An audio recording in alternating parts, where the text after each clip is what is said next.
When you go to Matthew chapter 13 and verses 44, beginning verses 44. நீங்க மத்தேயு எழுதின சுவிசேஷம் 13ஆம் அதிகாரத்துல 44வது வசனத்திற்கு செல்லும்போது The kingdom of heaven is like treasure hidden in a field. அங்கே சொல்லப்பட்டிருக்கிறது பரலோக ராஜ்யமானது நிலத்தில் புதைந்திருக்கிற பொக்கிஷத்துக்கு ஒப்பாய் இருக்கிறது. Which a man found and covered up. அதை ஒரு மனுஷன் கண்டு மறைத்து Then in his joy he goes and sells all that he has and buys that field. அதை பற்றி சந்தோஷத்தினாலே போய் தனக்குண்டான எல்லாவற்றையும் விற்று I think Jesus speaking about the kingdom of God or heavenly kingdom in these verses. இந்த வசனங்களில் ஆண்டவராகிய இயேசு கிறிஸ்து பரலோக ராஜ்யத்தை பற்றி பேசுகிறார். This is one of the shortest parables in the New Testament. புதிய ஏற்பாட்டிலேயே மிகச் சிறிய ஓமை என்று சொல்லி இந்த ஓமையை நாம் சொல்லலாம். But when you read this very carefully, the kingdom of heaven is like treasure hidden in a field. ஆனா இந்த வசனத்தை நீங்கள் கவனமாக வாசிக்கும் பொழுது பரலோக ராஜ்யமானது நிலத்தில் புதைந்திருக்கிற ஒரு பொக்கிஷத்துக்கு ஒப்பாய் இருக்கிறது என்று அவர் சொல்லும்போது Which a man found and covered up, then in his joy he goes and sells all that he has and buys that field. ஒரு மனுஷன் அதை கண்டு மறைத்து அதை பற்றி சந்தோஷத்தினாலே போய் தனக்குண்டான எல்லாவற்றையும் விற்று அந்த நிலத்தை கொள்ளுகிறான்.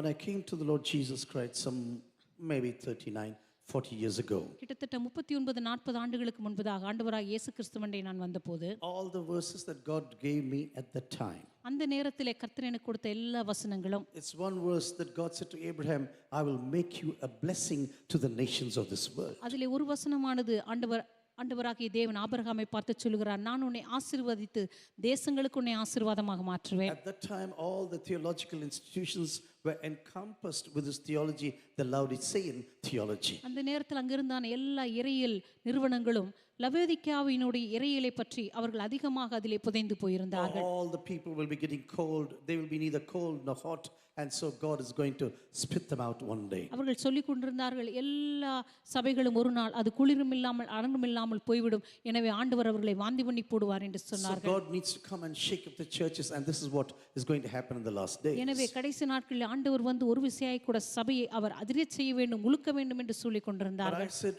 what about these verses like his kingdom shall see no end? ஆனால் அவர்களை பார்த்து நான் சொன்னேன், அவருடைய ராஜ்யத்தின் பெருக்கத்திற்கு முடிவில்லை என்று சொல்லப்பட்டிருக்கிறதே, இந்த வசனத்தினுடைய அர்த்தம் என்ன? Just like the waters cover the sea, all the nations will be covered with the knowledge of the word of எப்படி God. சமுத்திரமானது ஜலத்தினால் நிரப்பப்பட்டிருக்கிறதோ அதே போல இந்த பூமியானது தேவனை அறிகிற மகிமையினால் நிரப்பப்பட்டிருக்கும் என்று சொல்லப்பட்டிருக்கிறதே, அதனுடைய அர்த்தம் என்ன? I will make you a blessing to the nations of this நான் world. உலகத்தின் தேசங்களுக்கு உன்னை ஆசீர்வாதமாக மாற்றுவேன் என்று சொல்லி இருக்கிறார். For this purpose have I appeared into your life. எனவே இந்த நோக்கத்திற்காகவே உனக்கு நான் This தரிசனமானேன். is what Apostle Paul is telling to King Agrippa. இதைத்தான் அப்போஸ்தலனாகிய பவுல் அகிரிப்பா ராஜாவை பார்த்து When you go சொல்கிறார். to Acts chapter 26:16, அப்போஸ்தலர் நடவடிக்கைகள் 26ஆம் அதிகாரம் 16ஆம் வசனத்தை நீங்க God வாசித்து says the பார்க்கும்போது reason why I encountered you has a purpose. அந்த இடத்திலே கர்த்தர் சொல்லுகிறார், இந்த நோக்கத்திற்காகவே உனக்கு நான் தரிசனமானேன். God did not come together and encountered you just to have a cup of tea with you, every one of us. உங்களுடைய தனிப்பட்ட வாழ்க்கையில் ஆண்டவர் உங்களுக்கு தரிசனமான காரணம் ஏதோ உங்களோடு கூட சேர்ந்து ஒரு மாலை வேளையில் ஒரு தேநீர் குடிக்க வேண்டும் என்பதற்காக அல்ல. No, when God encountered our lives, he had a definite purpose and plan for every one of us. தேவன் உங்களுடைய வாழ்க்கையில தரிசனமான போது நிச்சயமாக உங்களுடைய வாழ்க்கையை குறித்து ஒரு திட்டமான நோக்கத்தையும் ஒரு லக்கையும் அவர் வைத்திருந்தார். Not everyone had the same plans. நம்ம எல்லாருக்கும் ஒரே விதமான திட்டங்களும் நோக்கங்களும் கிடையாது. Our visions and ministries could differ from person to person. நம்முடைய தரிசனங்களும் ஊழியங்களும் ஒருவருக்கொருவர் வித்தியாசப்பட்டிருக்கலாம். Joshua was totally different than Moses. யோசுவா மோசேயை காட்டிலும் வித்தியாசமானவராக இருந்தார். Moses could never be another Abraham. அதே போல ஒரு மோசே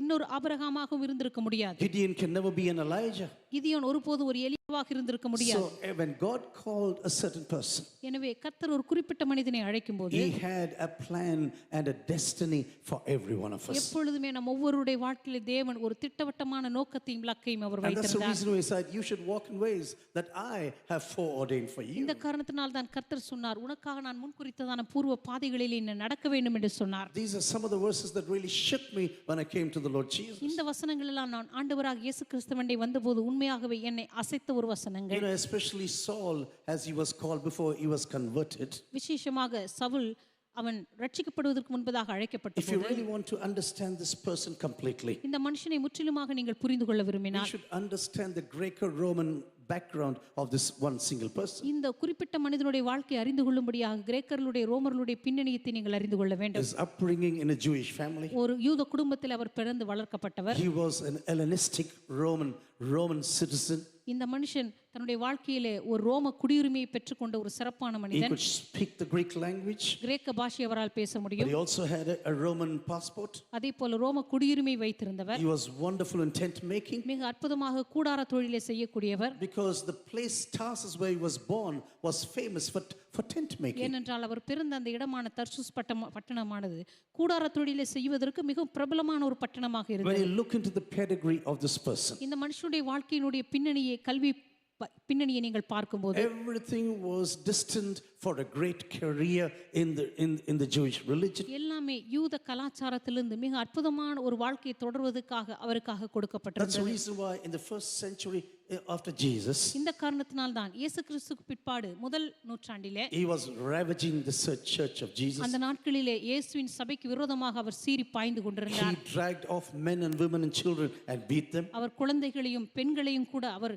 சிறைப்பிடிக்கும்படியாக அவர்கள் இழுத்து வந்து And Acts chapter 8 says like this: அப்போஸ்தலர் நடவடிக்கைகள் 8ஆம் அதிகாரம் இப்படியாக For சொல்லுகிறது. now who were scattered went about preaching the word. அங்கே சொல்லப்பட்டிருக்கிறது, சிதறி போனவர்கள் எங்கு திரிந்து சுவிசேஷத்தை பிரசித்தம் Dear பண்ணினார்கள். brothers and sisters, the Christians of the early church were totally different in caliber.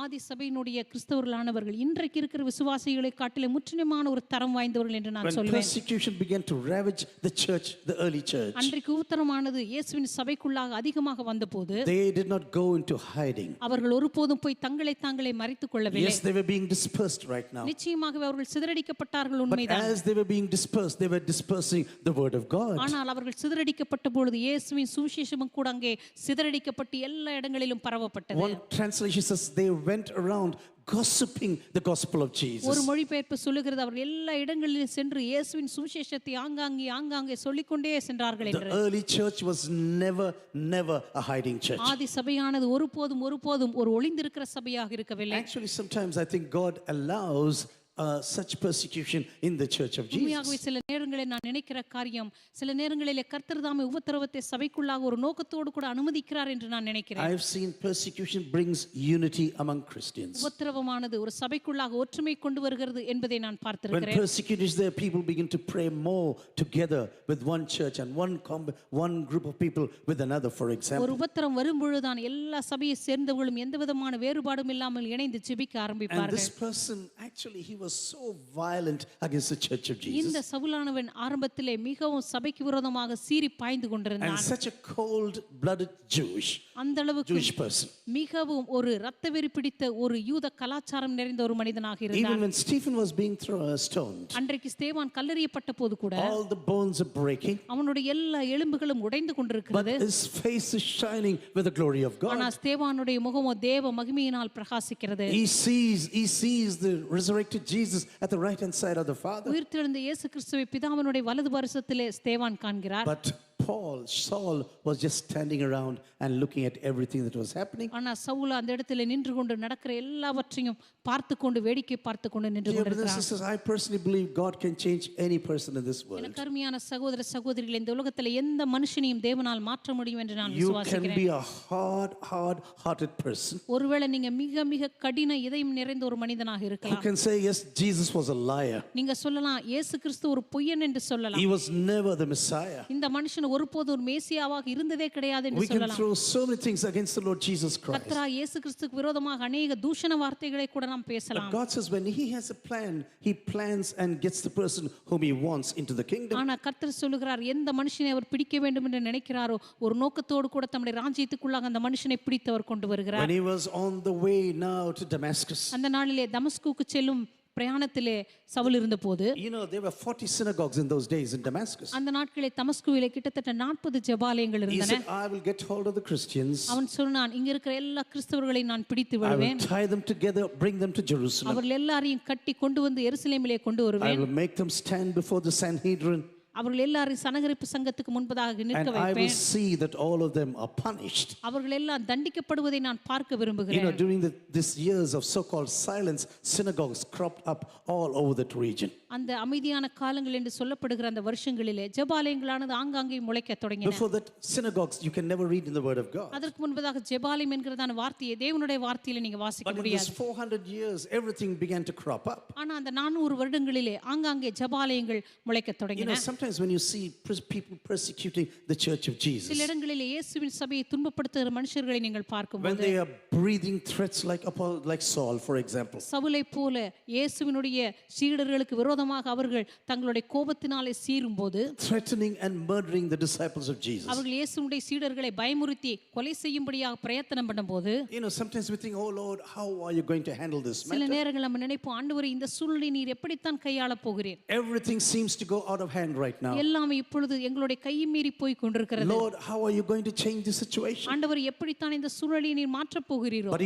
God has a wonderful plan for every era of our human race. ஆனால் தேவன் மனுக்குலத்தினுடைய ஒவ்வொரு காலகட்டத்துக்கும் நிச்சயமாகவே அவர் ஒரு சொந்த நோக்கத்தை When the வைத்திருக்கிறார். Greeks came into Israel, for example, அன்றைக்கு கிரேக்கர்கள் இஸ்ரவேல் தேசத்துக்குள் நுழைந்த போது all the Jews were so scared. எல்லா யூதர்களும் மிகவும் பயந்து The போனார்கள். way the Greek thinks and the Jew thinks is totally different. கிரேக்கர்கள் சிந்திப்பதும் யூதர்கள் சிந்திப்பதும் முற்றிலும் மாறுபட்டதாய் இருந்தது. They were philosophers. Greeks were great philosophers. கிரேக்கர்கள் எல்லாம் அதிகமாக தத்துவ ஞானிகளாக They இருந்தார்கள். were dividing the body and the soul, for example. அவர்கள் சொன்னார்கள் சரீரமும் ஆத்துமாவும் வேறு வேறு. When they were so scared about things going to happen in Israel, அன்றைக்கு யூதர்கள் இஸ்ரவேல் தேசத்தில் எப்படிப்பட்ட மாற்றம் வருமோ என்று அவர்கள் பயந்திருந்த God போது, says, don't worry about anything now, கர்த்தர் சொன்னார், எதை பற்றியும் நீ பயப்பட வேண்டாம். because I need a language as a vehicle to spread the gospel. ஏனென்றால் சுவிசேஷம் பரவும்படியான ஒரு நிச்சயமான ஒரு பாதையை நான் அமைக்க விரும்புகிறேன். And this Greek language is going to be the best vehicle for this time. எனவே இந்த கிரேக்க பாஷையானது சுவிசேஷத்தை எல்லா இடங்களிலும் கொண்டு செல்வதற்கு அற்புதமான ஒரு வாகனமாய் The இருக்கும். Greek language was just like English of our days right now. இன்றைக்கு இருக்கிற ஆங்கில பாஷையை போல அந்த நாட்களிலே கிரேக்க மொழி மிகவும் பிரசித்தம் பெற்றதாய் இருந்தது. Then the Romans were marching inside. அதற்கு பிற்பாடு ரோமர்கள் இஸ்ரவேலுக்குள் They வந்தார்கள். said, oh, the Roman Empire is going to destroy our Jewish religion. அவர்கள் சொன்னார்கள், ஓ இந்த ரோம சாம்ராஜ்யம் வந்து யூதர்களுடைய எல்லா கலாச்சாரம் கவிழ்த்துப்பட போகிறது. God said, don't worry about this right now. கர்த்தர் சொன்னார், அதை பற்றி நீங்கள் கவலைப்பட வேண்டாம். Romans are good in building roads. ரோமர்கள் அற்புதமாக சாலைகளை They are கட்டக்கூடியவர்கள். very good in administration. அவர்கள் மிக அற்புதமாக நிர்வாகம் பண்ணக்கூடியவர்கள். My son, Apostle Paul, will come one day. என்னுடைய குமாரனாகிய அப்போஸ்தலனாகிய பவுல் ஒரு நாள் He வருவான். will take the Roman passport in his pocket. அவன் ஒரு நாள் தன்னுடைய பாக்கெட்டிலே ரோம குடியுரிமையை பெற்றுக்கொண்டு வருவான்.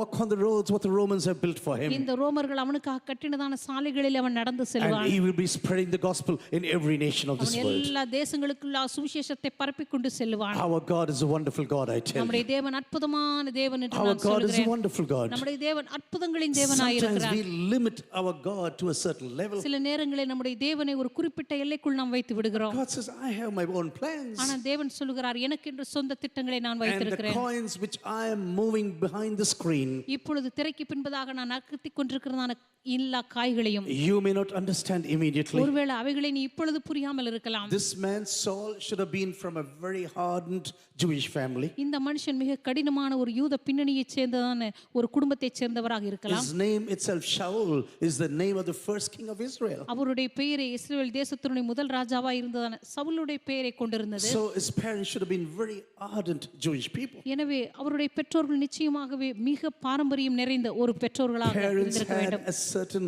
line of life for this person. நிச்சயமாகவே இந்த மனிதனுடைய வாழ்க்கையிலே பெற்றோர்கள் சில எல்லைகளை குறித்து But வைத்திருந்தார்கள். God says, I have a totally different plan. ஆனா கர்த்தர் சொன்னார், உனக்காக நான் நிச்சயமாகவே வேறு திட்டத்தை Maybe the வைத்திருக்கிறேன். church was praying, Lord, break the leg of these people. ஒருவேளை அன்றைக்கு சபை ஜெபித்துக் கொண்டிருந்திருக்கலாம், ஆண்டவரே இந்த மனுஷனுடைய கால்களை நீர் உடையும். Sometimes we pray like this in a foolish manner. சில நேரத்துல நாமும் கூட முட்டாள்தனமாக இப்படி ஜெபிப்போம் Lord, இல்லையா? break the leg of this fellow now. ஆண்டவரே இந்த மனுஷனுடைய கால்களை நீர் உடையும். முட்டிக்கு முட்டி தட்டுங்க. That's what we will pray. சில நேரத்துல இப்படி கூட நம்ம ஜெபம் பண்ணுவோம். But God says, no, this is not my way. ஆனா ஆண்டவர் சொன்னார், இது என்னுடைய வழி அல்ல. My weapon is love. என்னுடைய ஆயுதமானது அது அன்பாயிருக்கிறது. And I will really come closer to him. நான் நிச்சயமாகவே அவனுக்கு அருகாமையில I வருவேன். will encounter him in a supernatural manner. அவனை ஒரு இயற்கைக்கு அப்பாற்பட்ட விதத்திலே சந்திப்பேன். And I will bring him to be a messenger of the gospel. அந்த மனுஷனை சுவிசேஷத்தை கொண்டு செல்லக்கூடிய ஒரு அற்புதமான ஒரு ஆயுதமாக நான் Do you know பயன்படுத்துவேன். when he came to the Lord Jesus Christ, உங்களுக்கு தெரியுமா, ஆண்டவராக இயேசு கிறிஸ்துவண்டே அவர் வந்தபோது the early disciples of Jesus did not believe on his testimony. ஆதி சபையில் இருந்ததான எல்லா சீடர்களும் அப்போஸ்தலனாகிய பவுலுடைய சாட்சியை அவர்கள் நம்பவே இல்லை. I think you can experience this even today in our churches. இன்றைக்கு கூட நம்முடைய சபைகளிலே இப்படிப்பட்டதான காரியங்களை நீங்க அனுபவிக்க முடியும். I told this testimony to you already some years ago. ஆரம்பத்தில் இந்த சாட்சி உங்கள் மத்தியிலே நான் சொல்லி இருக்கிறேன். He was 26, this boy was 26 years of age. அந்த பையனுக்கு கிட்டத்தட்ட 26 வயது இருக்கும். And he has the so-called Iroquoian schnitt on his head. It's all colored and the hair will be standing up. இந்த மனுஷன் வந்து தலையில கலர் கலரா அந்த முடியெல்லாம் ஒரு கோழி இறகு போல அவர் வந்து முடியெல்லாம் கலர் வச்சு அடிச்சிருப்பார். And he had a lot of chains upon him. கழுத்துல நிறைய சங்கிலி போட்டிருப்பார். And I was sitting in the coffee bar at that day. அன்றைக்கு அந்த காஃபி பார்ல நான் உட்கார்ந்திருந்தேன். And he was looking through the window whether he can come inside. அந்த மனுஷன் ஜன்னல் வழியா எட்டி எட்டி பார்த்தார், உள்ள வரலாமா அப்படின்னு தயங்கிட்டு And இருந்தார். I went out and said, "Hey, come on inside, no problem." அந்த மனுஷனிடத்துல போய் நான் சொன்னேன், வா ஒன்றும் பிரச்சனை இல்லை, உள்ள வாங்க. Oh, he said, "All these people are looking at me in a funny manner." அவர் சொன்னார், நான் உள்ள வந்தா எல்லாரும் அப்படி என்னையே வேடிக்கை பார்ப்பாங்க. I said, "People are looking at me in a funny manner too." நான் சொன்னேன், என்ன கூட தான் இங்க ஜனங்க எல்லாம் ரொம்ப வேடிக்கையா பார்க்கறாங்க, என்ன So don't worry about this, please come inside. அதனால கவலைப்படாதீங்க, உள்ள வாங்கன்னு And கூப்பிட்டேன். after some weeks he came to the Lord Jesus. ஒரு சில வாரங்களுக்கு பிற்பாடு அந்த மனுஷன் ஆண்டவரண்டே வந்தார். And then after some weeks I told him, "You know what? Please go to church." ஒரு சில வாரங்களுக்கு பிற்பாடு அந்த மனுஷனை பார்த்து சொன்னேன், தயவு செய்து நீங்க ஒரு சபைக்கு போறது உங்களுக்கு நல்லது. Don't be sticking to me always. நீங்க எப்பவுமே என் கூடயே ஒட்டிட்டு இருக்க It's வேண்டாம். better that you go into the family called the church, that you grow there. நீங்க சபைங்கிற ஒரு குடும்பத்துக்கு நீங்க போறது ரொம்ப நல்லது. அங்க போனா நீங்க நல்லா வளரலாம். And ultimately he said, "Okay, I will try." And next morning Sunday he went to the church. அந்த மனுஷன் சொன்னார், அடுத்த நாள் ஞாயிற்றுக்கிழமையா இருந்தது, அதே போல அவர் ஒரு சபைக்கு போனார். And so Monday he was standing before me. அதுக்கப்புறம் திங்கட்கிழமை வந்தார் திரும்பி. And I said, "Hey, how was the church?" அவரை பார்த்து கேட்டேன், சபை எப்படி இருந்துச்சு? Rubbish. அவர் சொன்னார், ஒரே குப்பை தான், ரொம்ப மோசம். The Jesus on the street was wonderful. அவர் சொன்னார், இந்த தெருவில் இருந்த இயேசு கிறிஸ்து இருந்தாரே அவர் ரொம்ப நல்லவர்.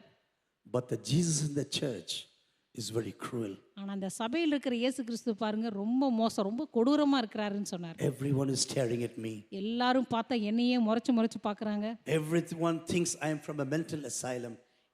நான் வந்து ஏதோ வேறு கிரகத்திலிருந்து வந்த மாதிரி எல்லாரும் என்ன பார்த்து வித்தியாசமா பார்க்கறாங்க. That's what the people are thinking about me. என்ன பார்த்து எல்லாரும் நான் வந்து ஏதோ ஒரு இருக்க மாதிரி என்னை பார்க்கறாங்க. I don't want to go to church anymore. அவர் சொன்னார், நான் இனிமே எந்த சபைக்கும் போக மாட்டேன். The church, Jesus on the street is wonderful. இந்த தெருவுல இருக்கிற இயேசுநாதர் பாருங்க, அவர் ரொம்ப நல்லவர். His gospel is very attractive. அவருடைய சுவிசேஷம் கேட்கறதுக்கு ரொம்ப அற்புதமா இருக்குது. But when you go inside the church, ஆனா சபைக்குள்ள போனா please cut your hair.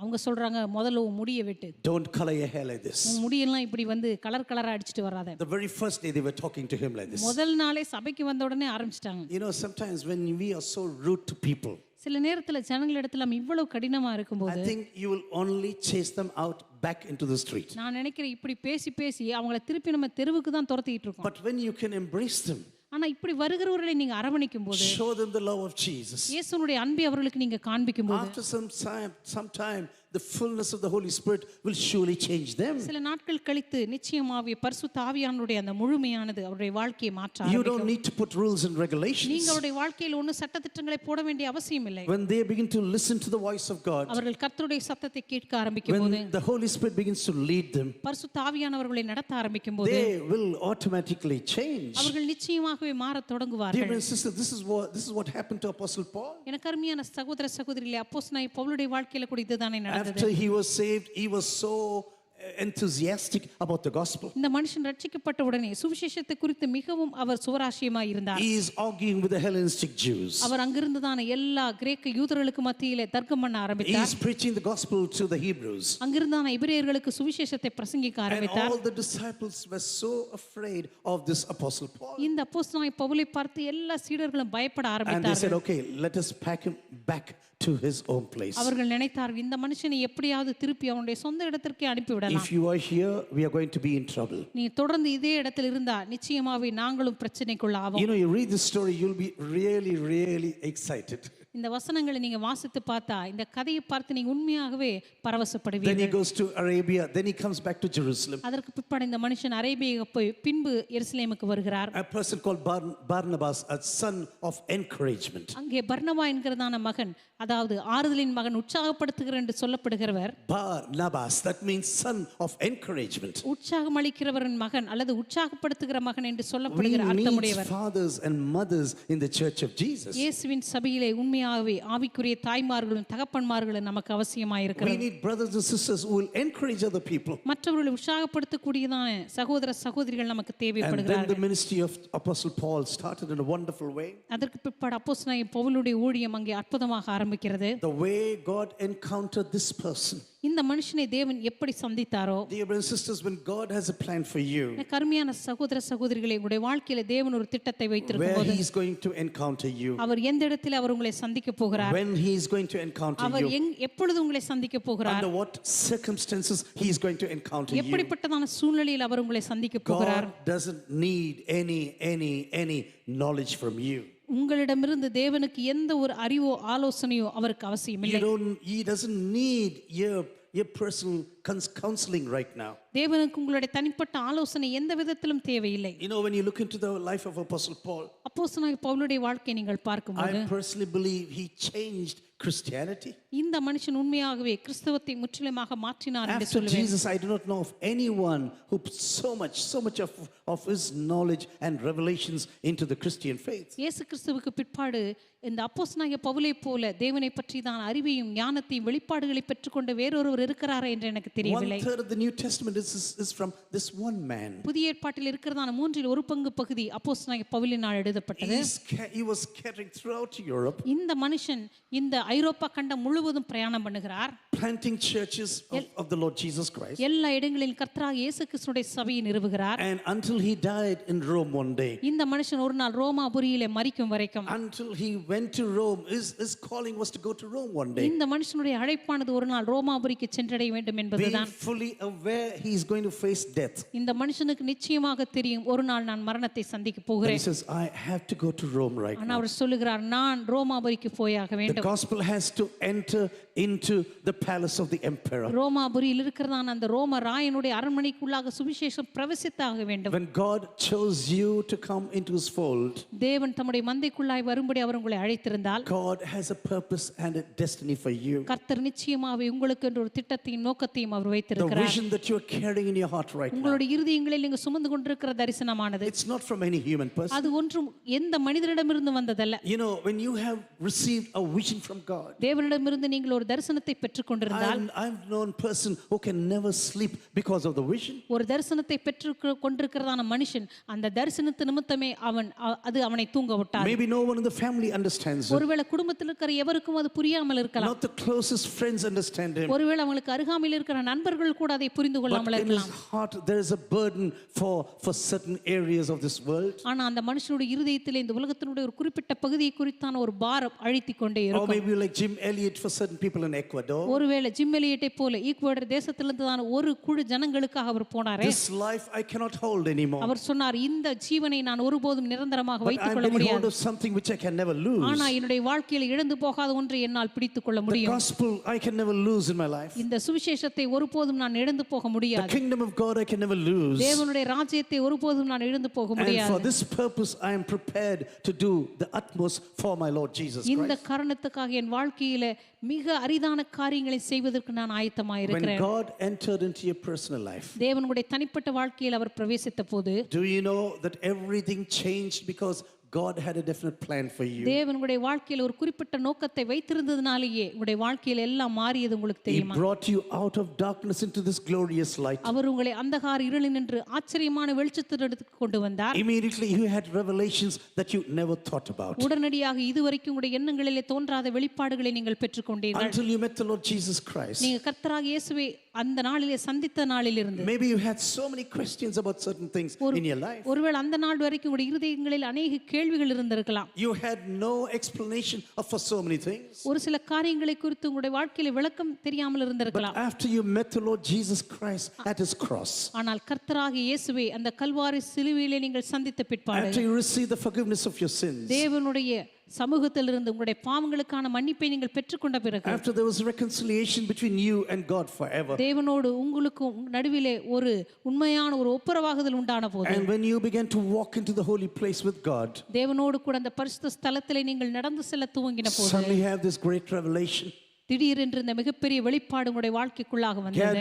God beginning to open the word to you. கர்த்தர் உங்களுக்காக தம்முடைய வார்த்தையை திறக்க ஆரம்பித்தார். Maybe questions which you never had answers before really are simple answers right now. ஒருவேளை இதுவரைக்கும் உங்களுடைய வாழ்க்கையில பதில் தந்திராத சில வேதத்தினுடைய பகுதிகள் திடீரென்று உங்களுக்கு முன்பாக திறக்க ஆரம்பித்தது. God brought you out of darkness into this glorious light to sing his praises. கர்த்தர் உங்களை அந்தகார இருளினின்று தமது ஆச்சரியமான வெளிச்சத்திற்கு கொண்டு வந்ததற்கான காரணமே அவருடைய புண்ணியங்களை நீங்கள் அறிவித்து பாடும்படியாக காரியமாகத்தான். And that's the reason why I personally believe an encounter with the Lord Jesus Christ is so important for every one of இந்த us. காரணத்தினால் தான் நான் விசுவாசிக்கிறேன், கர்த்தராகிய இயேசு உங்களுடைய தனிப்பட்ட வாழ்க்கையில் நீங்க சந்திப்பது ஒரு மனுஷனுக்கு நேரிடக்கூடிய மிக மிக முக்கியமான காரியம் என்று Because சொல்லுகிறேன். this encounter changes everything upside down. ஏனென்றால் தேவனோடு உங்களுக்கு இருக்கிறதான சந்திப்பு உங்களுடைய வாழ்க்கையில் எல்லாவற்றையும் தலைகீழாக After மாற்றுகிறது. the power of the Lord touches you in a great manner, தேவனுடைய வல்லமையானது உங்களை மிகப்பெரிய அளவில் தொட ஆரம்பித்த பிற்பாடு everything begins to change. எல்லாமே உங்களுடைய வாழ்க்கையில மாற ஆரம்பிக்கிறது. Every other thing around you is getting smaller and smaller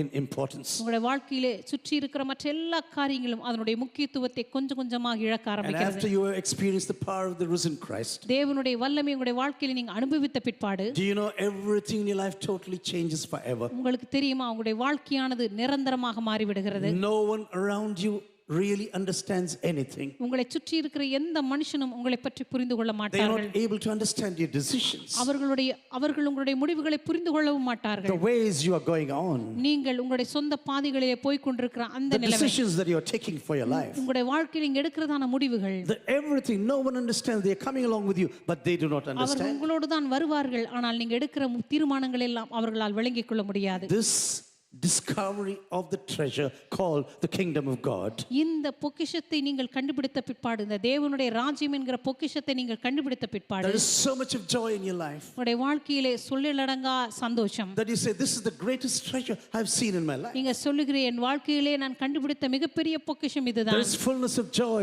when I come to the presence of the Lord. அவருடைய சமூகத்திலே நான் வரும்பொழுது பரிபூர்ண ஆனந்தத்தை பார்க்கிறேன். There is forgiveness of sin. அவருடைய சமூகத்திலே பாவத்திற்கான மன்னிப்பை I have பார்க்கிறேன். been groping in darkness until today, இன்றைக்கு வரைக்கும் நான் இருளிலே தடவி திரிந்து கொண்டிருந்தேன். knowing nothing that is around me. என்னை சுற்றி இருக்கிற எதையும் நான் காணாமல் இருந்தேன். But after the light of the Lord shines upon me, ஆனா தேவனுடைய பிரகாசமான என் வாழ்க்கையின் மீது ஜொலித்த உடனே God gives me a certain revelation. கர்த்தர் எனக்கென்று சில வெளிப்பாடுகளை கொடுக்க And ஆரம்பித்தார். through this revelation, I begin to walk with Jesus. இந்த வெளிப்பாடுகளோடு கூட இயேசுவோடு கூட நான் நடக்க ஆரம்பித்தேன். God tells me, God reveals to me the works of Satan around me, கர்த்தர் என்னை சுற்றிலும் இருக்கிறதான சாத்தானுடைய கிரியைகளை எனக்கு வெளிப்படுத்த ஆரம்பித்தார். delivering me from the hands of Satan. சாத்தானுடைய கரங்களிலிருந்து அவர் என்னை விடுவிக்க You know, ஆரம்பித்தார். before you come to the Lord Jesus Christ, கர்த்தராகிய இயேசு கண்டை நீங்கள் வருவதற்கு sometimes முன்பதாக we have no idea what Satan is doing in our சில lives. நேரங்களிலே சாத்தானானவன் நம்முடைய வாழ்க்கையில் என்னென்னவற்றை செய்து கொண்டிருக்கான் என்று நமக்கே But தெரியாமல் when the இருப்போம். revelation of God comes upon ஆனா us, தேவனுடைய வெளிப்பாடு நம்ம மீது வந்த உடனே you know for sure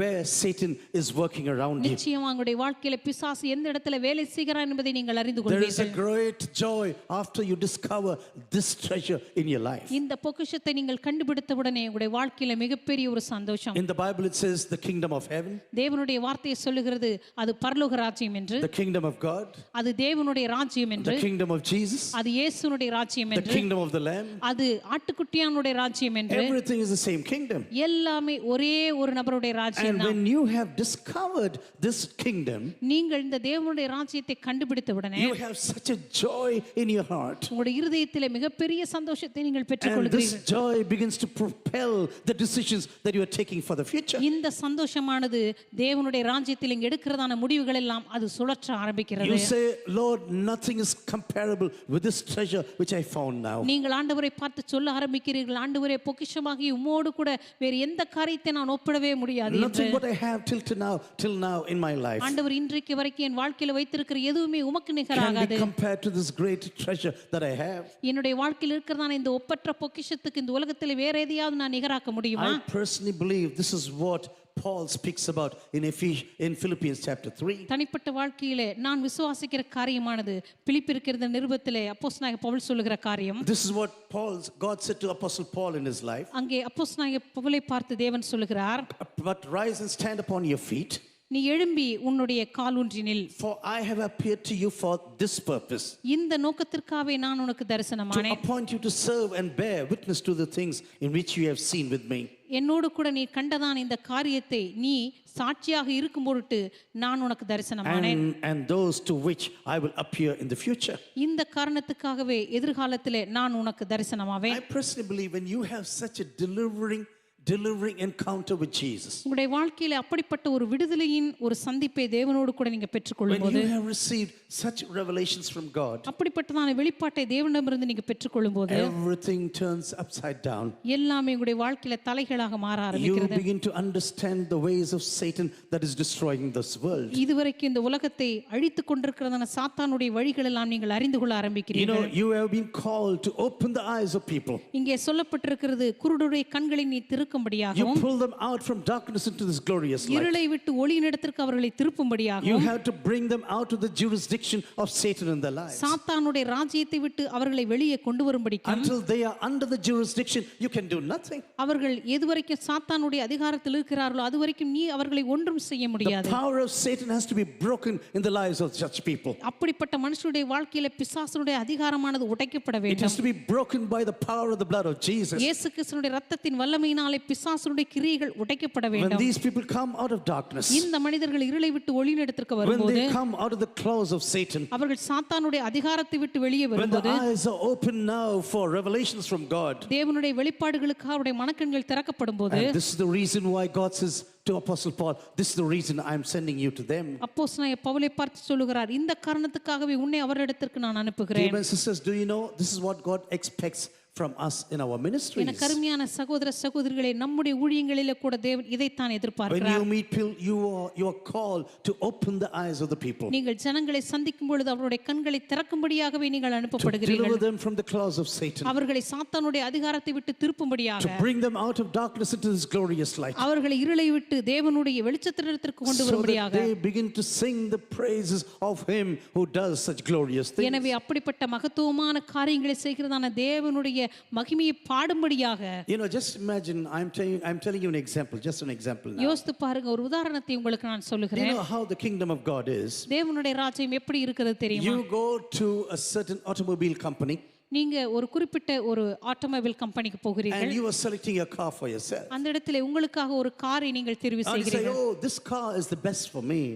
நீங்க நினைக்கிறீங்க இந்த கார் எனக்கு மிகவும் சிறப்பானது. Suddenly the owner of the car company comes to you. திடீரென்று அந்த காரினுடைய அந்த உரிமையாளர் வருகிறார். I see you have selected a good car. அவர் வந்து சொல்லுகிறார், நீங்க ஒரு நல்ல காரை தெரிவு But செய்ததை நான் if you பார்த்தேன். trust me, ஆனா அவர் சொல்லுகிறார், நீங்கள் என்னை நம்பினால் I will give you the best car ever into your hands. உங்களுடைய கரங்களில் மிக சிறப்பான ஒரு காரை என்னால் கொடுக்க முடியும். What you have selected can be good, ஆனா நீங்க செலக்ட் பண்ண கார் நல்லதுதான். but what I'm going to select for you, ஆனா உங்களுக்காக நான் தெரிவு செய்ய போற this அந்த is car the best car ever you can have in your life. உங்களுடைய வாழ்க்கையிலே நீங்க வைத்திருக்கக்கூடிய மிக சிறப்பான கார் When இதுவாகத்தான் you இருக்கும். come to me, I give you the greatest treasure possible. நீங்க என்னிடத்துல வரும் பொழுது உங்களுக்கு கொடுக்கக்கூடிய மிக அற்புதமான பொக்கிஷத்தை நான் தர முடியும். And this treasure that you find fills you with joy. நீங்க கண்டுபிடித்த அந்த பொக்கிஷமானது உங்களுடைய இருதயத்தை சொல்லனா சந்தோஷத்தினாலே நிரப்புகிறது. You are so full of joy that you say, I want this treasure right now. உடனடியாக அந்த சந்தோஷத்தினால் நீங்க நிரப்பப்பட்டு சொல்கிறீர்கள், இந்த பொக்கிஷம் எனக்கு நிச்சயமாக Whatever வேண்டும். that I'm going to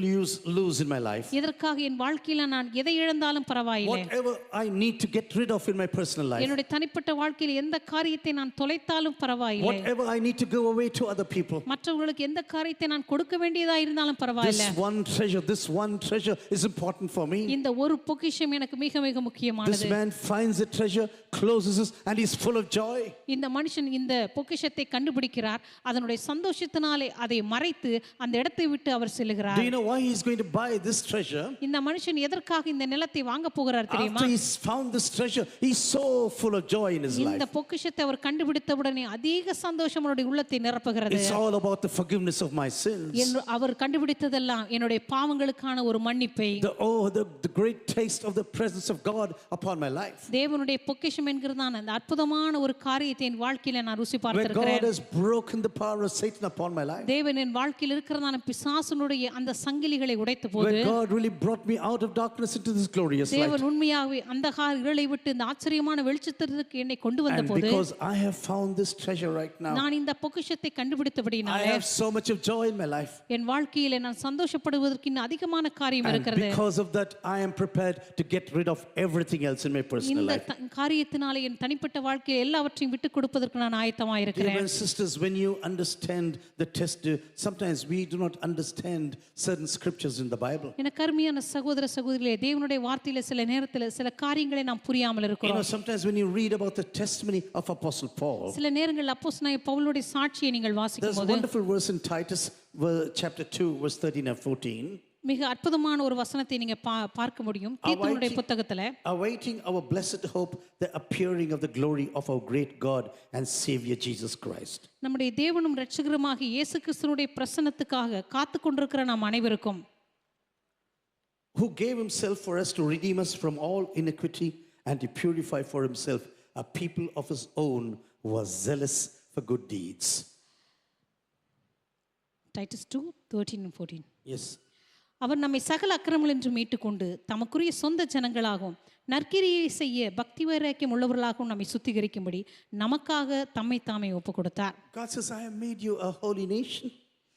உங்களை எல்லாம் நான் எனக்காக சொந்த ஜனமாக எடுத்துக்கொண்டேன். A holy people, this is what I call you. உங்களை எல்லாம் நான் பார்த்து பரிசுத்த ஜனம் என்று அழைக்கிறேன். When God speaks to you, he says you are a holy nation. கர்த்தர் நம்மை பார்த்து பேசும்போது சொல்லுகிறார், நீங்கள் எனக்காக பரிசுத்த ஜனமாக இருக்கிறீர்கள். This name holy is not only being rid of all sins.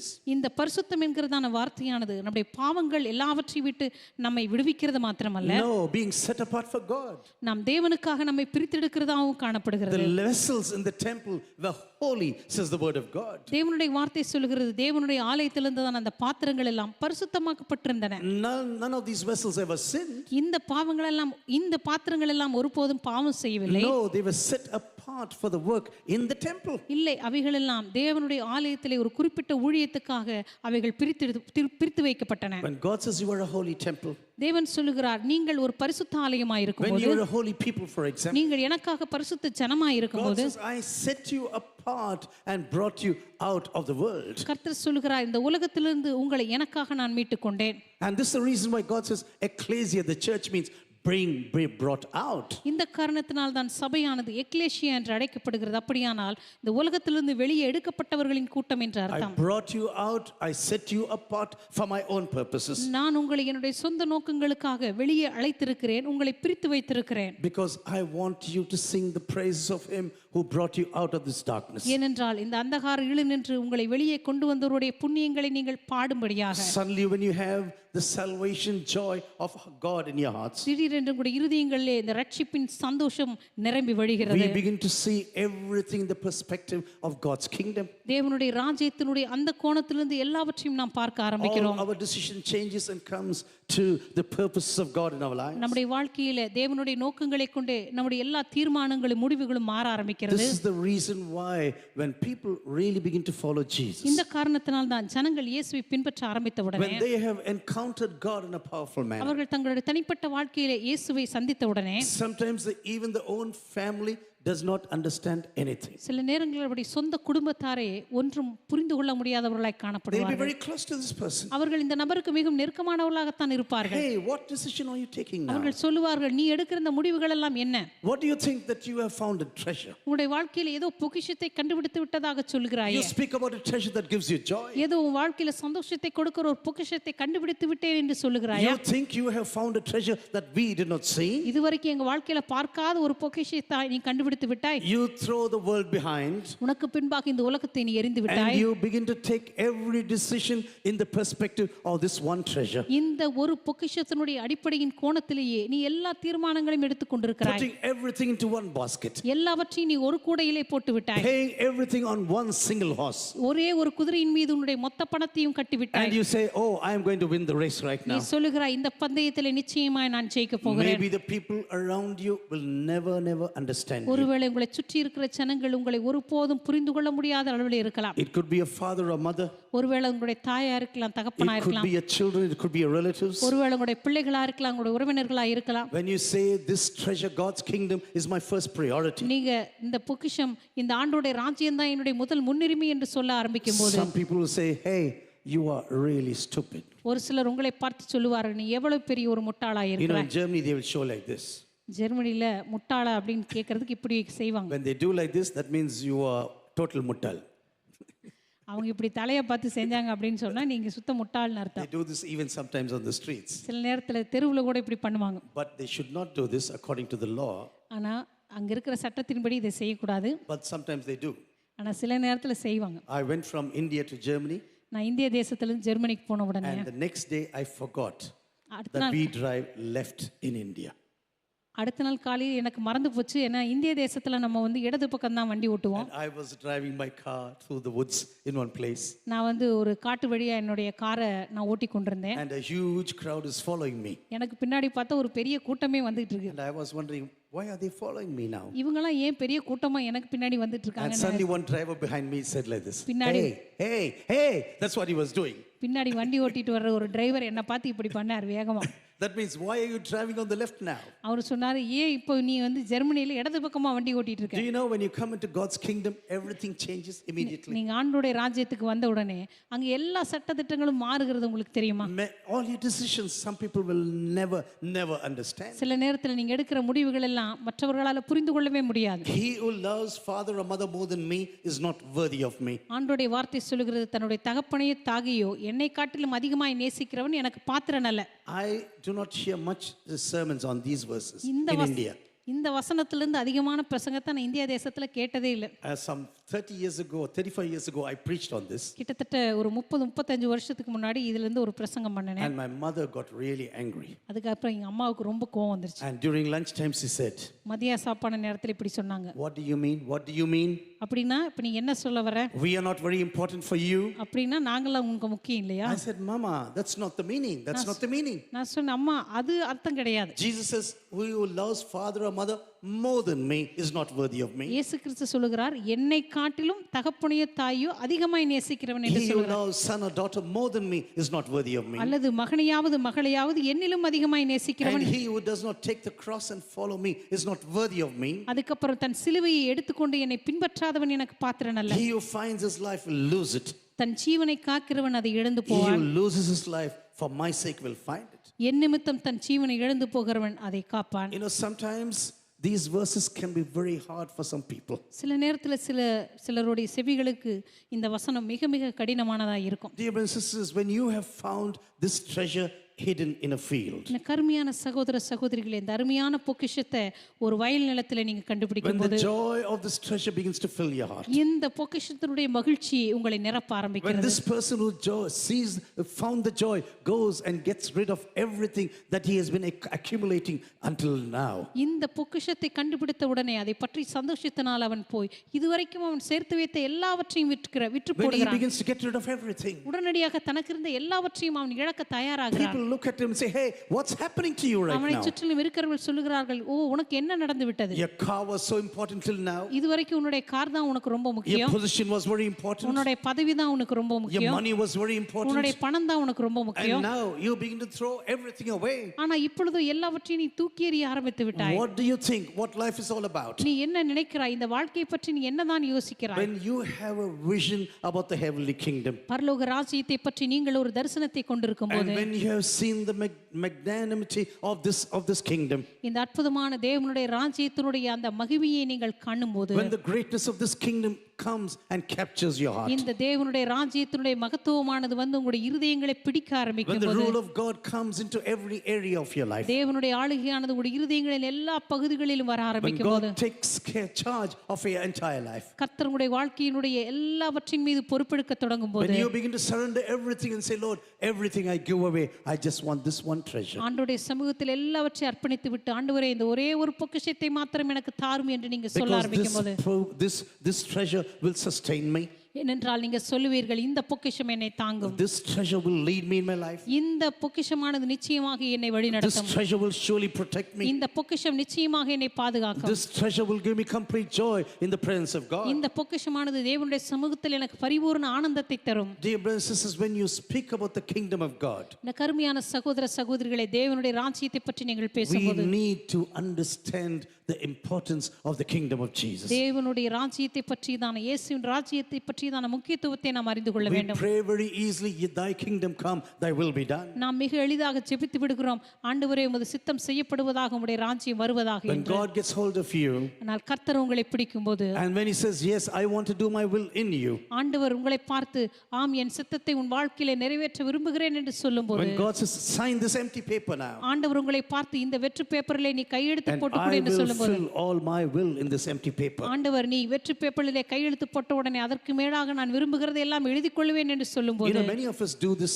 the other way around. நம்மில் அநேகர் இன்னொரு விதத்தில் இதை செய்வோம். We fill up all the thing of all our will and desires in the paper, முதல்ல ஒரு காகிதத்துல நம்முடைய விருப்பம், நம்முடைய ஆசைகள் எல்லாம் ஒரு பேப்பர்ல and எழுதுவோம். we bring it to the presence of God. அதுக்கப்புறம் ஆண்டவருடைய சமூகத்துக்கு கொண்டு வருவோம். Lord, bless this paper now. ஆண்டவரே இந்த காகிதத்தை நீர் ஆசீர்வதி. I want all of these things to be accomplished now. ஆண்டவரே இதெல்லாம் என் வாழ்க்கையிலே நீர் கொடுக்க வேண்டும் என்று நான் விரும்புகிறேன். God says, no, this I don't want to do. நான் ஆண்டவர் சொல்வார், இதை நான் செய்ய விரும்பவில்லை. Bring me an empty paper. நீ ஒரு வெற்று பேப்பரை கொண்டு வா. Sign in this empty paper. அதனுடைய வெற்று பேப்பரின் முடிவிலே நீ And கையெழுத்து I போட்டு கொடு. will sign, write down everything what you really need in the kingdom.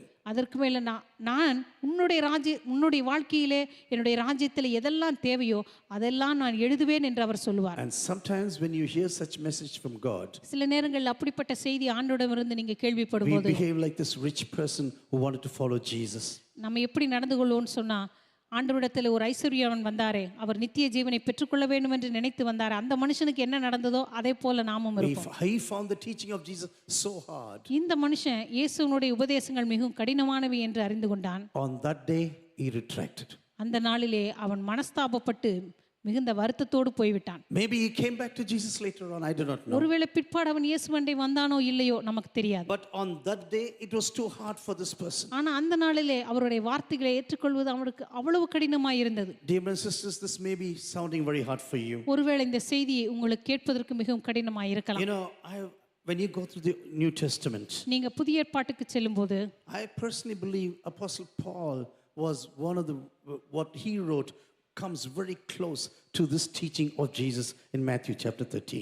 என்னுடைய தனிப்பட்ட வாழ்க்கையில் விசுவாசிக்கிற காரியம் என்னவென்றால், மத்திய எழுதின சுவிசேஷம் 13ஆம் அதிகாரத்தில் ஆண்டவர் சொல்லுகிற இந்த காரியமானது அப்போஸ்தலனாகிய பவுலுடைய வாழ்க்கையில் அவர் சொல்லுகிறதான சாட்சிகளுக்கு அது மிகவும் உகந்ததாக இருக்கிறது என்று நினைக்கிறேன். But whatever gain I had, I counted as loss for the sake of Christ. அவர் சொல்லுகிறார், கிறிஸ்துவுக்காக என்னுடைய வாழ்க்கையில எதெல்லாம் மேன்மையா இருந்ததோ எல்லாவற்றையும் நான் நஷ்டமும் குப்பையுமாய் விட்டுவிட்டேன். Indeed, I count everything as loss because of the surpassing worth of knowing Christ Jesus, my Lord.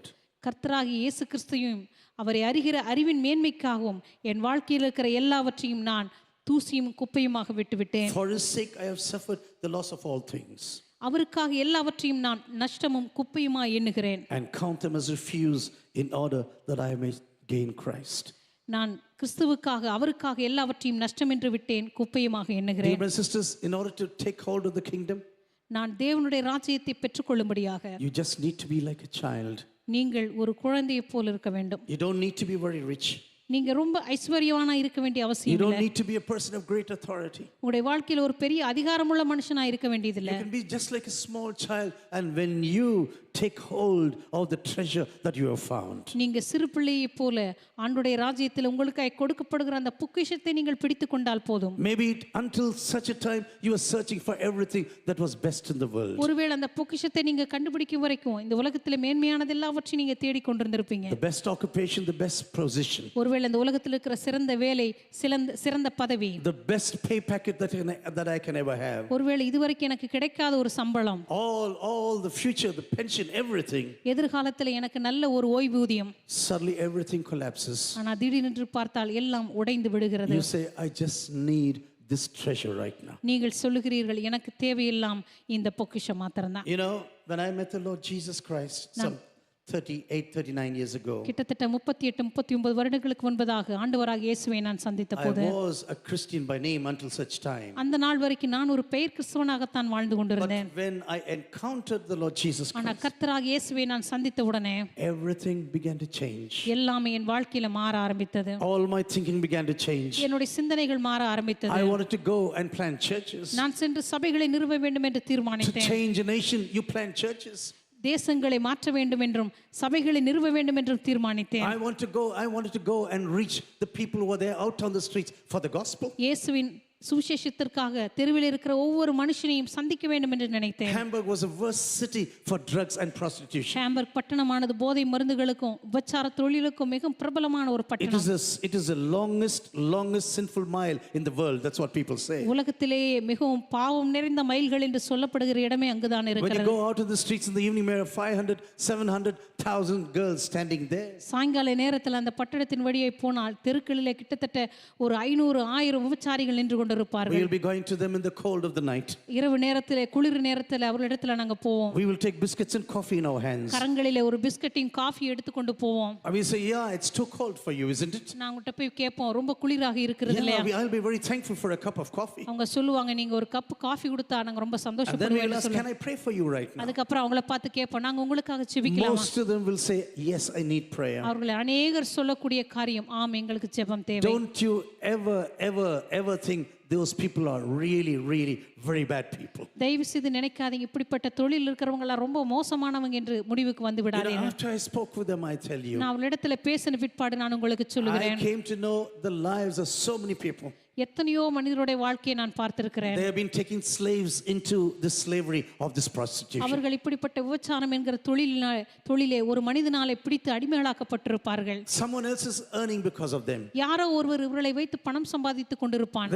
They're standing in the cold and earning this money. அவர்கள் அந்த குளிரிலே நின்று கொண்டு பணத்தை சம்பாதித்துக் They are கொண்டிருப்பார்கள். forced to take drugs, for example. அவருடைய வாழ்க்கையிலே போதை மருந்து எடுப்பதற்கு I have கட்டாயப்படுத்தப்படுவார்கள். seen many of these girls just weep when we begin to speak about Jesus. அநேக பெண்கள் அவர்களிடத்தில் இயேசுவை பற்றி பேசும் பொழுது அவர்கள் அழுவதை நான் The பார்த்திருக்கிறேன். world is waiting for the gospel, I tell you. இந்த உலகமானது சுவிசேஷத்துக்காய் காத்து கொண்டிருக்கிறது The என்று நான் world is சொல்கிறேன். ripe for harvest, I tell you. இந்த உலகமானது அறுவடைக்காக அது முதிர்ச்சியாகி You and ஆயத்தமாய் I இருக்கிறது. who have found the treasure God will call the kingdom of God. நீங்களும் நானும் தேவனுடைய ராஜ்யம் என்கிறதான பொக்கிஷத்தை கண்டுபிடித்திருக்கிறோம். How can we ever sit down very wonderfully, comfortably in our homes and say, oh, I am following Jesus? நீங்கள் நானும் எப்படி நம்முடைய வீடுகளிலே வசதியாக உட்கார்ந்து கொண்டு நானும் இயேசுவை கண்டுபிடித்து விட்டேன் என்று சொல்லிக்கொண்டு இருக்க முடியும். And then we sing the song, I have decided to follow Jesus. அதுக்கப்புறம் நம்ம ஒரு பாடலை பாடுகிறோம், இயேசுவின் பின்னே போக துணிந்தேன். And sometimes when you ask them, where did you go with the gospel? சில நேரத்துல நம்ம அவங்கள பார்த்து கேள்வி கேட்டா, எங்க போக துணிந்தீங்க? Oh, someone else has to do this ministry. யாரோ ஒருத்தங்க ஊழியம் செய்வாங்கல்ல. You know, sometimes when you go to do such jobs, I tell you, சில நேரத்துல அப்படிப்பட்ட வேலைகளுக்கு நீங்கள் போகும்போது sometimes you will face really unexpected opposition. சில நேரத்துல நீங்கள் எதிர்பார்த்திராத எதிர்ப்புகள் எல்லாம் சந்திக்க வேண்டியதா இருக்கும். One of my own relatives wrote to the German government at that time. அந்த நேரத்துல என்னுடைய உறவினர்கள் ஒருவரே ஜெர்மன் அரசாங்கத்துக்கு எழுதி விட்டார். I do not know why he did this. அந்த மனுஷன் ஏன் அதை செய்தார் என்று எனக்கு தெரியவில்லை. Until today, I have no clue. இன்றைக்கு வரைக்கும் எனக்கு தெரியாத அவர் ஏன் தான் அதை செய்தார். He was a highly placed school director. இந்த மனுஷன் ஒரு நல்ல பிரபலமான ஒரு ஸ்கூல் டைரக்டரா இருந்தார். And he wrote to the German government and said, chase this fellow out of Germany. அந்த மனுஷன் ஜெர்மன் அரசாங்கத்துக்கு எழுதினார், இந்த இந்தியக்காரனை ஜெர்மன் தேசத்தை விட்டு துரத்துங்க. He has a lot to do with prostitutes. இந்த மனுஷனுக்கும் விபச்சாரிகளுக்கும் நிறைய சம்பந்தம் இருக்கு. He has a lot to do with drug addicts. இந்த மனுஷனுக்கும் இந்த அதிகமான போதை மருந்து பயன்படுத்துறவங்களுக்கும் தொடர்பு இருக்கு. And then I was waiting for the call from the secret police. அதுக்கப்புறம் அங்க இருந்த அந்த ரகசிய போலீஸிடமிருந்து அழைப்புக்காக நான் காத்து கொண்டிருந்தேன். And one day the call came. ஒரு நாள் எனக்கு அந்த அழைப்பு வந்தது. 70 kilometers I had to travel. 70 kilometre அதுக்காக நான் போக வேண்டியதா And இருந்தது. then I went to the room and said, yes, Gideon Jacob from India. You invited me. அதுக்கப்புறம் அந்த அறைக்கு போய் நான் சொன்னேன், இந்திய தேசத்திலிருந்து வந்திருக்கிறேன், என் பேர் கிதியோன் ஜேக்கப் என்று சொன்னேன். He was looking at me up and down. அந்த மனுஷன் அப்படியே என்னை ஏற இறங்க பார்த்தார். Reading the paper that was written against me. எனக்கு விரோதமாக எழுதப்பட்ட அந்த பேப்பரை பார்த்தார். Is everything true? What is written here? அந்த பேப்பரில் இருக்கிறத காமிச்சு சொன்னார், இங்கே எழுதப்பட்டிருக்கிறதெல்லாம் உண்மையா? I said no. நான் சொன்னேன் இல்லை. After some time he said, okay, you can go. அவர் சொன்னார், அப்படின்னா நீங்க போகலாம் அப்படின்னு சொன்னார். That was the entire inquiry. எனக்கு இருந்த மொத்த விசாரிப்பு நேரமே அவ்வளவுதான். You know, I was shivering when I was going there. நான் உள்ள போறப்ப நடுங்கிட்டு தான் போனேன். You know, we from India have a different opinion about police. சாதாரணமா இந்திய தேசத்துல இருந்து போற நமக்கு போலீஸ்னு பார்த்தாலே ரொம்ப பயம்தான். This fellow makes me sit, gives me a cup of coffee. அந்த மனுஷன் என்னை உட்கார வச்சு ஒரு கப் காஃபி கொடுத்து, And he said, is this true? அவர் என்னை பார்த்து ஒரே கேள்விதான் கேட்டார், இது உண்மையா? No. நான் சொன்னேன் இல்லை. And I was walking out of the door. அதுக்கப்புறம் அப்படியே கதவுல இருந்து வெளியே வரும்போது And he said, by the way, please come here. அவர் சொன்னார், அப்படியே கொஞ்சம் இங்க வாங்களேன். Please take the train fare when you go from here. ஏன்னா நீங்க நீங்க அப்படியே போறப்ப நீங்க ரயிலுக்காக செலுத்தின அந்த பணத்தையும் வாங்கிட்டு போயிருங்க. 70 kilometers you have traveled. ஏன்னா 70 கிலோமீட்டர் இந்த விசாரணைக்காக நீங்க வந்தீங்க இல்லையா? And the money for the 140 kilometers you can have. நீ இந்த 140 கிலோமீட்டருக்கான அந்த ரயில் கட்டணத்தையும் நீங்க வாங்கிட்டு போலாம். You know, sometimes when you begin to walk with God, சில நேரத்துல தேவனோடு கூட நீங்க நடக்கும்போது Satan will arouse all his friends against you. பிசாசு உடனடியா தன்னுடைய எல்லா தோழர்களோடு கூட உங்களுக்கு விரோதமா எழும்பி நிற்பான். Sometimes it could be a family. சில நேரத்துல அது உங்களுடைய குடும்பமா இருக்கலாம். I tell you, whatever we started as a church, நான் சொல்லுகிறேன், சபையாக எதையெல்லாம் நாங்க ஆரம்பித்தோமோ everything ran into trouble very quickly. எல்லாமே சீக்கிரத்துல ஒரு பிரச்சனையில தான் போய் முடிந்தது. Somehow, I do not know why. ஏன் தெரியல. One of my friends told me, என்னுடைய நண்பர்கள் ஒருவர் சொன்னார், hey Gideon, wherever you go, you attract problems. ஒரு நாள் என்ன பார்த்து சொன்னார், கிடியே நீங்க எங்க போனாலும் சரி பிரச்சனை உங்களுக்கு தேடி வந்துரும்னு சொன்னார். Whatever you start, there will be problem. நீ என்ன ஆரம்பிச்சாலும் சரி உடனே ஒரு தொல்லை You வந்துரும். go to Uslambati, you'll be hit. நீங்க உசிலம்பட்டிக்கு போய் அடி வாங்கிட்டு வருவீங்க. And when you go to Germany, you'll be hit again. நீங்க ஜெர்மனிக்கு போனாலும் அங்கேயும் அடி வாங்கிட்டு வருவீங்க. But you know, I have a great joy in my heart. ஆனா என்னுடைய இருதயத்துல ஒரு மிகப்பெரிய சந்தோஷம் எனக்கு உண்டு தெரியுமா? Recently, I was asked in a European telecast company, tell me the secret right now.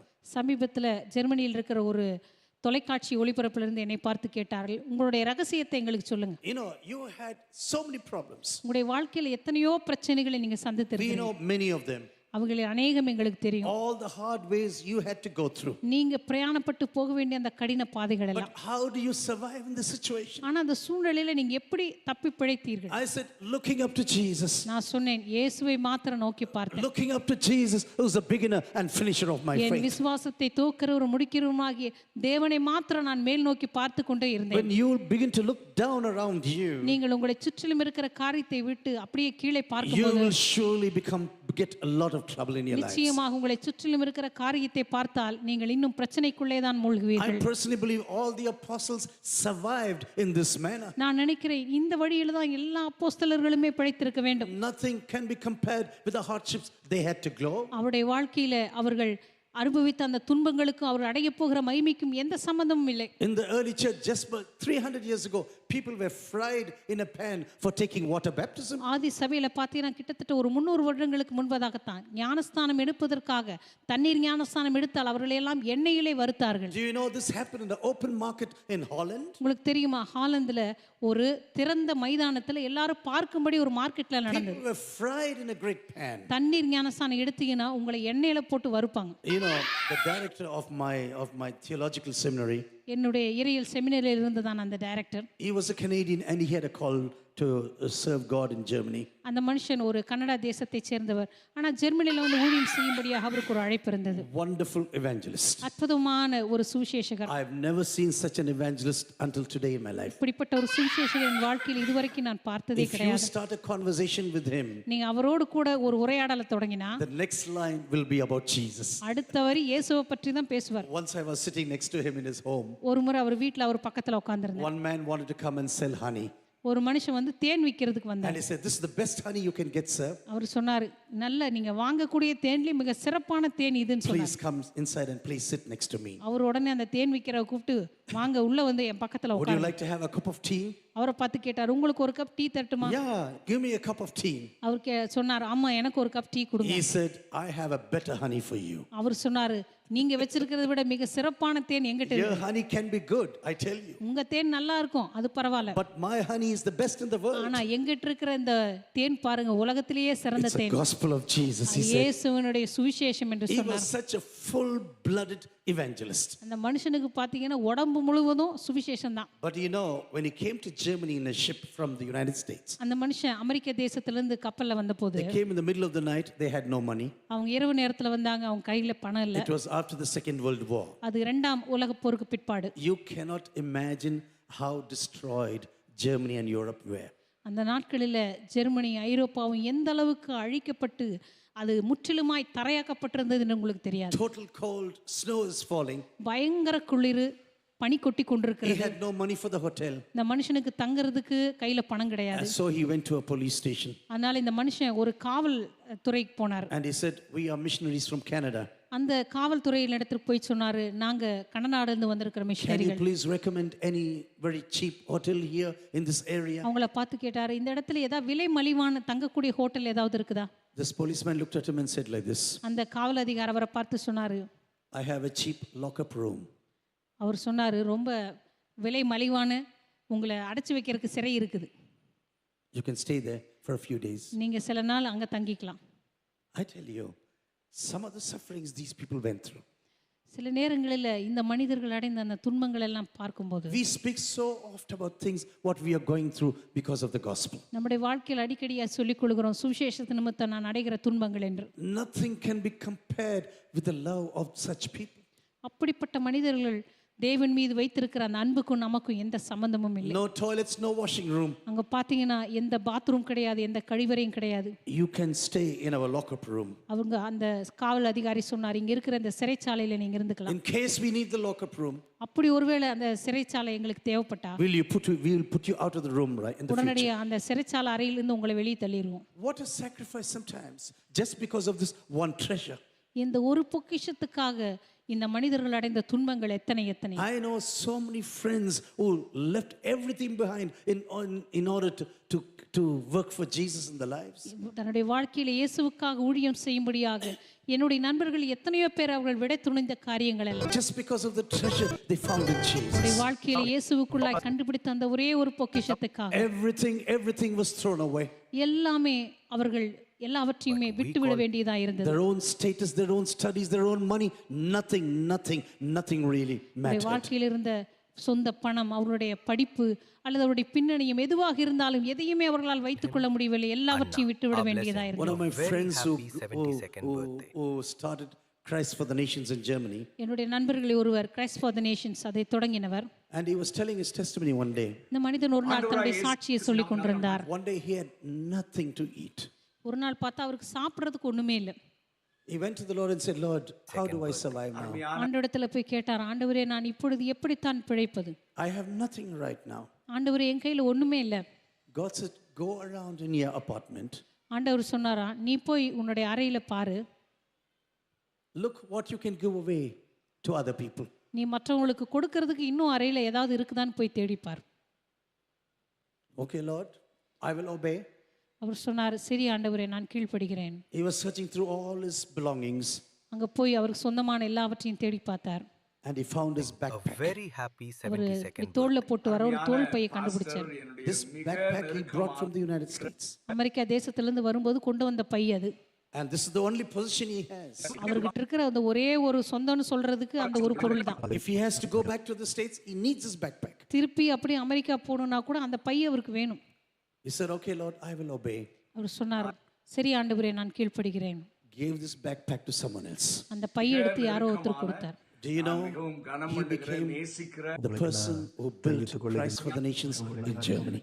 உங்களுக்கு தெரியுமா, இந்த மனுஷன் தான் ஜெர்மனி தேசத்துல கிரைஸ்ட் ஃபார் தி நேஷன்ஸ் அந்த நிறுவனத்தை மிஷனரி ஸ்தாபனத்தை கட்டி எழுப்பினவர். Wonderful Jesus. அற்புதமான இயேசு. Wonderful Jesus. அற்புதமான இயேசு. The kingdom is built on sacrifices. தேவனுடைய ராஜ்யமானது தியாகங்களின் மீது It is கட்டப்படுகிறது. not built on empty words, I tell அது you. ஒருபோதும் வெறுமையான வார்த்தைகளின் மீது கட்டப்படுகிறதே இல்லை. God needs people who are captivated by the kingdom of God. ஆண்டவர் எப்பொழுதும் எதிர்பார்க்கிற காரியம் தேவனுடைய ராஜ்யத்தினால் ஆட்கொள்ளப்பட்டவர்களை தான். That they are prepared to give out everything away in order to get hold of the kingdom. அவர்கள் தேவனுக்காக எப்படியாவது இந்த தேவனுடைய பொக்கிஷத்தை பெற்றுக்கொள்ள வேண்டும் என்பதற்காக எல்லாவற்றையும் விட்டுவிட Just like துணிந்தவர்கள். Paul is writing right now. எப்படி அப்போஸ்தலனாகிய பவுல் சொல்லுகிறார் அதே போல, I gave up everything for Christ's sake. நான் கிறிஸ்துவுக்காக எல்லாவற்றையும் விட்டுவிட்டேன். For his sake I have suffered the loss of all things. என்னுடைய வாழ்க்கையிலே கிறிஸ்துவை அறிகிற அறிவின் மேன்மைக்காக எல்லாவற்றையும் நஷ்டம் என்று எண்ணிக்கொண்டிருக்கிறேன். And count them as refuse in order that I may gain Christ. என்னுடைய வாழ்க்கையில லாபமாய் இருந்த விளைவுகளோ அவைகளை கிறிஸ்துவுக்காக நஷ்டம் என்று எண்ணினேன். For me, the treasure, the kingdom of God is important. என்னை பொறுத்தவரைக்கும் இந்த பொக்கிஷமாகிய ஆண்டவராகிய இயேசு கிறிஸ்துவினுடைய ராஜ்யம் மிக மிக முக்கியமானது. Dear brothers and sisters, such teachings may be threatening. எனக்கு அருமையான சகோதர சகோதரிகளை இப்படிப்பட்ட உபதேசத்தை கேட்கிறது உங்களை பயமுறுத்துகிறதா இருக்கலாம். What I found out in my personal lives, என்னுடைய தனிப்பட்ட வாழ்க்கையில நான் கண்டுபிடித்த காரியம், until you sit in the boat and discuss, நீங்க எது வரைக்கும் படகுல உட்கார்ந்து கொண்டு யோசிச்சு ஆலோசனை பண்ணி கொண்டிருக்கிறீங்களோ, you discuss with all of your friends, உங்களுடைய நண்பர்களோட எல்லாம் நீங்க ஆலோசனை பண்ணி கொண்டிருப்பீங்க. Can water carry me? தண்ணி உண்மையாகவே என்னை சுமக்க முடியுமா? How many people have walked before me on the water? எத்தனை பேர் இதுவரைக்கும் எனக்கு முன்னாடி தண்ணியில நடந்து போயிருக்காங்க? What about Archimedes principle? Archimedes principle என்னாச்சு? You will be discussing and discussing. நீங்க படகுல உட்கார்ந்து யோசிச்சு ஆலோசனை பண்ணிக்கொண்டே இருங்க. You will never walk on water. நீங்க ஒருபோதும் தண்ணி மேல நடக்க போறதே இல்ல. You know why Peter did as the only disciple? ஏன் பேதுரு ஒரே ஒரு சீஷனாக அதை செய்தார் தெரியுமா? He was looking unto Jesus. இந்த மனுஷன் இயேசுவை பார்க்க He தொடங்கினார். saw Jesus on the waves. இந்த மனுஷன் இயேசு அலைகளின் மீது நடந்து Lord, வருகிறதை கண்டார். if it is you, I am coming on the waves ஆண்டவரே now. நீரேயானால் நானும் உம்மோடு கூட வருகிறேன் என்று சொன்னார். You will be able to help me to walk on the water right now. ஆண்டவரே நீரும் தண்ணீர் மீது நடப்பதற்கு எனக்கு உதவி செய்வீர் என்று சொன்னார். I do not know about your personal life. உங்களுடைய தனிப்பட்ட வாழ்க்கையை பற்றி எனக்கு தெரியாது. You can sit in the boat and keep on discussing. ஒருவேளை நீங்க படகுல உட்கார்ந்து தொடர்ந்து ஆலோசிச்சுக்கிட்டே இருக்கலாம். You can do all your dry exercises in the midst of water. அப்படியே தண்ணிக்கு பக்கத்திலேயே உட்கார்ந்துட்டு வறண்ட நிலத்துல எப்படி நடக்கிறதுன்னு யோசிச்சுட்டு இருக்கலாம். But unless you trust God and get into the water, ஆனா நீங்க தேவனை நம்பி எப்பொழுது நீருக்குள் இறங்குகிறீர்களோ, you will not accomplish great things. அது வரைக்கும் நீங்க தேவனுக்காக பெரிய காரியங்களை செய்யவே மாட்டீங்க. I've told this so many times in our personal lives. இது என்னுடைய தனிப்பட்ட வாழ்க்கையில் அநேக முறை சொல்லி இருக்கிறேன். We had one half table as office in Germany. Do you know that? ஜெர்மனியில் எங்களுடைய ஊழியத்தை தொடங்கும் போது எங்களுக்கு இருந்தது ஒரு அரை பலகை மட்டும்தான், அரை மேஜை. One lawyer liked me very much. அங்க இருந்த ஒரு லாயருக்கு என்ன ரொம்ப பிடிக்கும். He said, "Hey, somehow I like you. அவர் சொன்னார், எப்படியோ உன்னை எனக்கு ரொம்ப பிடிக்கும். Come and take hold of half of my table. அவர் சொன்னார், நீ வந்து நான் வேலை செய்யற மேஜையில பாதி எடுத்துக்கலாம். Half belongs to me, half to you. பாதி எனக்கு, பாதி உனக்கு. And then you start ministry there." இந்த பாதி மேஜையை வச்சு உன்னுடைய ஊழியத்தை ஆரம்பி. I said, "No problem. I will come." நான் சொன்னேன், ஒன்றும் பிரச்சனை இல்லை, நான் வரேன். We started with an old typewriter half table. அங்க எங்க ஊழியம் ஆரம்பிச்சதே ஒரு பழைய டைப்ரைட்டிங் மிஷின், அதுக்கப்புறம் ஒரு மேஜையில பாதி மேஜை. And when you begin to be obedient with God, நீங்க தேவனோடு கூட கீழ்ப்படிந்து நீங்க ஆரம்பிக்கும் போது, when a day comes when God opens the heaven upon you. ஒரு நாள் வரும் தேவன் தமது நல்ல பொக்கிஷசாலையாக வானத்தை திறப்பார். Now that I know that you really fear me, சொல்வார், இப்பொழுது நீ எனக்கு பயப்படுகிறேன் என்று நான் I will அறிந்திருக்கிறேன். surely bless you. நான் நிச்சயமாக உன்னை ஆசீர்வதிக்கவே Now that I know ஆசீர்வதிப்பேன். that you really fear me, இப்பொழுது நீ எனக்கு பயப்படுகிறேன் என்று நான் I will surely அறிந்திருக்கிறேன். bless you. உன்னை நிச்சயமாகவே but ஆசீர்வதிக்கவே until such ஆசீர்வதிப்பேன். time, keep on looking upwards and keep on moving. ஆனால் அப்படிப்பட்ட காலம் வருகிற வரைக்கும் நீங்கள் தேவனை நோக்கி பார்த்து கொண்டு முன்னேறி போய்க்கொண்டே இருங்கள். And I think after about 2 years, one man came to our office. நான் நினைக்கிறேன் கிட்டத்தட்ட 2 வருடங்கள் கழித்து ஒரு மனிதன் எங்களுடைய அலுவலகத்துக்கு வந்தார். And he said, "Gideon, I know you. அவர் சொன்னார், கிடியன் உங்களை எனக்கு தெரியும். I've seen you many times on the street. உங்களை அநேக முறை தெருவில் பார்த்திருக்கிறேன். I've seen you in the red light area. உங்களை நிறைய முறை சிவப்பு விளக்கு பகுதியில் And பார்த்திருக்கிறேன். our ministry is moving out of Hamburg. அவர் சொன்னார், எங்களுடைய ஊழியர் ஹாம்பர்கில் இருந்து வெளியே So போகிறார்கள். I'm going to give you something. Please come along with me." அவர் சொன்னார், நான் உங்களுக்கு சில காரியத்தை கொடுக்க போறேன், எங்களோட கூட வாங்க. I thought maybe he gives 5 or 6 old tables. நான் நினைச்சேன் ஒரு 5-6 பழைய டேபிள் கொடுப்பார் போல, And then he will slip away. அதுக்கப்புறம் அப்படியே போயிடுவாருன்னு நினைச்சேன். And after we came to his room, அவருடைய அறைக்கு வந்த உடனே 13 rooms, 13 அறைகள், about 25 tables, கிட்டத்தட்ட 25 மேஜைகள், about 10 PCs, கிட்டத்தட்ட 10 கம்ப்யூட்டர்ஸ், everything's there. எல்லாம் அங்க இருக்கு. And I said, "I don't have the money." நான் சொன்னேன், எனக்கு இதெல்லாம் வாங்குறதுக்கு காசு கிடையாது. He said, "No problem. அவர் சொன்னார், அது ஒன்றும் பிரச்சனை இல்லையே, Everything is free. எல்லாம் உங்களுக்கு இலவசம் தான், எடுத்துக்கங்க, Use for the kingdom."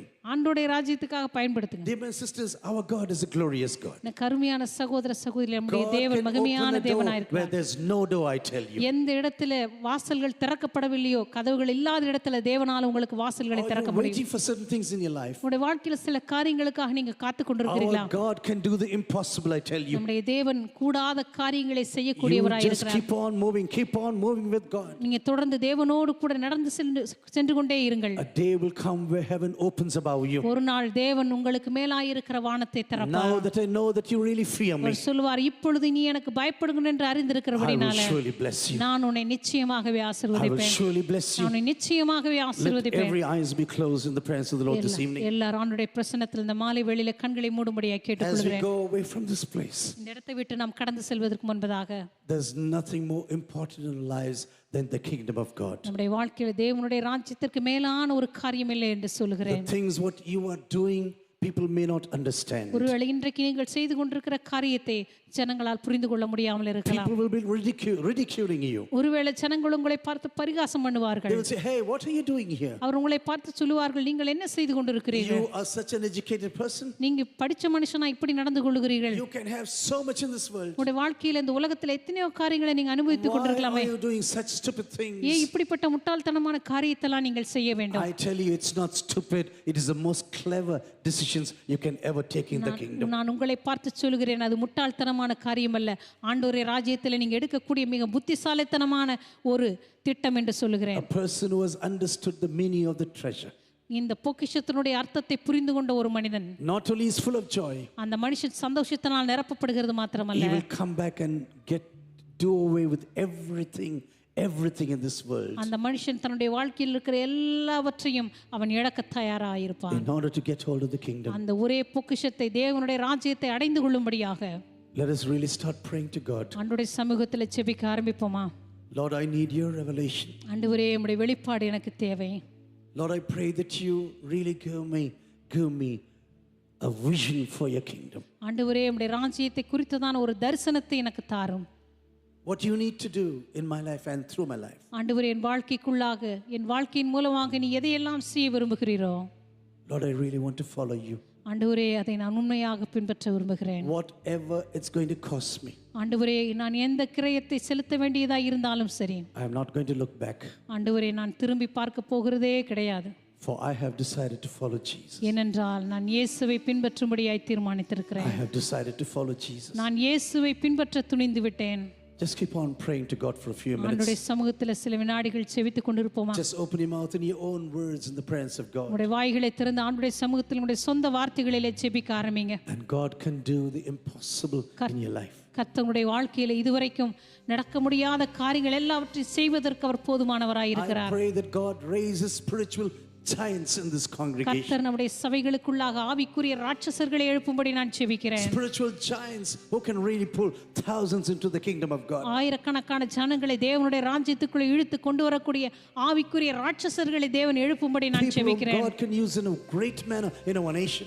நம்முடைய தேசத்திலே தேவனால் வல்லமையாய் பயன்படுத்தப்படக்கூடியதான பாத்திரங்களை God says, I will make you a light to the nations of this world. கர்த்தர் சொல்லுகிறார், இந்த உலகத்தின் தேசங்களுக்கு உன்னை நான் வெளிச்சமாக For வைப்பேன். this purpose I encountered you. இந்த காரணத்திற்காகவே உனக்கு நான் தரிசனமானேன். I have a definite plan and purpose for your personal உங்களுடைய life. தனிப்பட்ட வாழ்க்கைக்காக ஒரு திட்டத்தையும் நோக்கத்தையும் நான் வைத்திருக்கிறேன். Just keep on praying for a few minutes. தொடர்ந்து ஜெபித்துக் கொண்டிருக்கலாமா? இயேசுவே, நன்றி தகப்பனே. God is here amongst us this evening. தேவன் இந்த மாலை வேளையில நம்ம மத்தியில் இருக்கிறார். God is not a person who forgets everything what you have done. நீங்க இதுவரைக்கும் ஆண்டவருக்கு செய்த எல்லாவற்றையும் மறந்து விடுகிற தேவன் அல்ல அவர். Not a second he forgets you.